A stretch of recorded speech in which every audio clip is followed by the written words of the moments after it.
Prima Godim in his Psychokoidos, he infers in the Rambam that vidui in confession has to be with his mouth.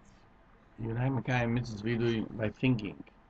And so writes the Hilchos Chinuch, mitzvahs vidui is speaking, as all mitzvahs say, which are totally, which depend upon speech, such as Kriya Shema, and other mitzvahs.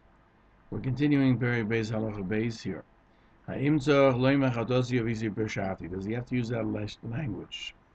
The language of chotosi, I sinned unwillfully, avisi, I sinned willfully, poshati, rebelliously, that the Rambam mentions, it doesn't mean that he has to say it continuously, that for if he sinned unintentionally, why should he say, I sinned willingly? Or if he says rebelliously, which is rebelling and transgressing, and only according to Godel, who, when he does the vidui, the confession on the Soya Mishalech, which is the scapegoat on Yom Kippur, there he has to say Chotose Visi Bashati, or Chotu, or Poshul, Chotavu Avu Poshul Manach Amri Yisrael, because when you speak regarding all Klal Yisrael, you have to say all three languages. Some of Klal Yisrael sins unwittingly, some do it willfully, and some do it rebelliously. Therefore, he has to say all three. And he gets for himself, he has to say all three. They should be similar. But an individual person, when he says confession, he does vidui. If he sinned unwillingly, he should just say chotosi. If he did it willfully, he should just say avisi. And if he said it rebelliously, if he did it rebelliously, he should say porshati. And he doesn't have to say all three. However, those say that you should always say chotosi, avisi, porshati, all three. And here we're not going to go into it, but it's mentioned a little brief thought, as we said, that if you do tshuva v'ahava, the willful become shkogas, the shkogas becomes opioids. So technically, you always find yourself in one of these categories if you once rebelliously transgressed. The chinuch says, we discusses the question of whether you can do vidui b'hiro, by thought. And he writes, the mitzvahs of tshuva, person should leave his sins, he should take them out of his heart, as we mentioned earlier, and from his mind, and he will never and decide that he will never do them again. As it says in Shayo, a Rosh should leave his path, and a person the sins of his thoughts, and then he should take vidui, confession. He should say what he did wrong, as it says V'yasu lahem le'ezov, that he specifically said they did idol worship. Well, so too, he has to, whenever he does vidui confession, he has to say it specifically that he won't do it again. As it says, we will not say anymore Elokeinu l'mas Yudeinu, Eloheinu l'mas Yudeinu. We will not say these are our gods. Asher b'chol Yeruchim Yosef. For though we are orphans, I guess the translation of the pasuk, the literal translation, I'm not sure about, but it could be when a person cuts himself off by doing idol worship, so he doesn't have Avinu Moshe V'Shamayim.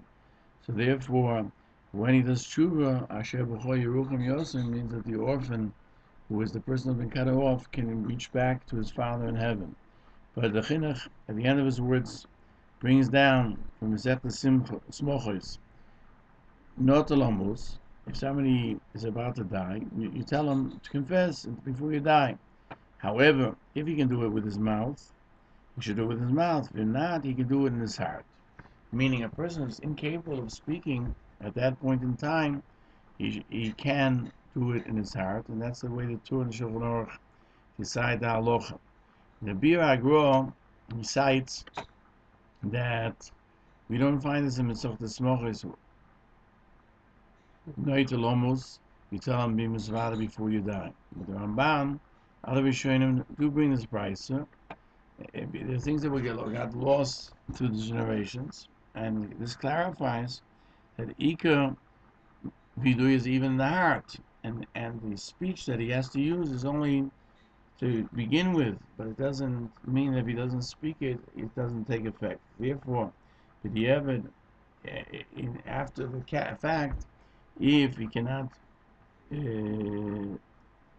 say confess with his mouth, he can do it internally in his heart, because thought is like speech. Yalkut Shemoini, we find on the posting on Zera Shishana Nekur Maskil Shi Yedidois. Roch Hashlibi Dover Tov. It says, Roch Hashlibi means my heart murmured good things. He writes, this tells you that they were unable to say the vidui with their mouths, but since their hearts repented, HaKadosh Baruch Hu accepted the Bnei Korach, as it's known that even though Korach died, Bnei Korach was saved. That would seem to be per the chinuch. If he cannot say it with his mouth, then it helps in the heart. But the Alkut does not mention vidui belev. He doesn't say actually confession with his heart, elo, but rather that his heart murmured b'tshuva, that he did something, but he did tshuva, but it's not called vidui. But we find by Eliezer ben Adoya that he put his head between his feet, and he broke into sobbing, which was not speech, until his soul left him. And a Basco came out and said, is ready and prepared to go into Chayon Abo. Even though he didn't say anything, he just cried. And he doesn't have the fulfillment of the mitzvah of Vidui. His repentance was accepted through the Boirei, through his great mercy. In Seven Eson, there's a question of whether the one who hears, is it like he answers?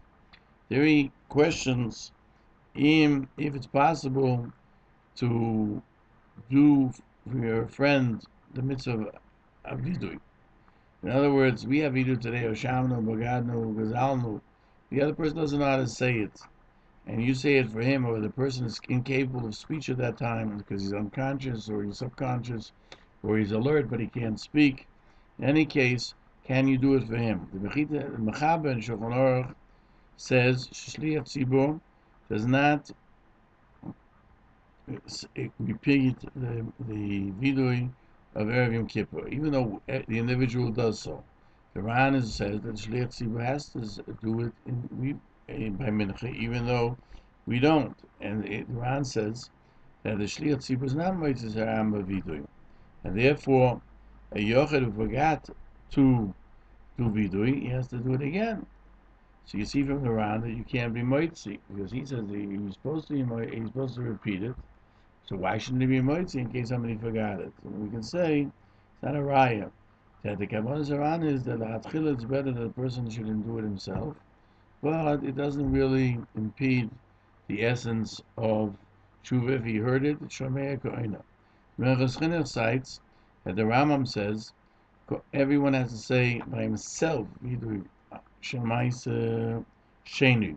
When it came to the Beis Hamikdash, there's a video of Maisa Sheni that they would bring every third year, the Maisa Sheni, and they would say that we did not eat it with Tuma, etc.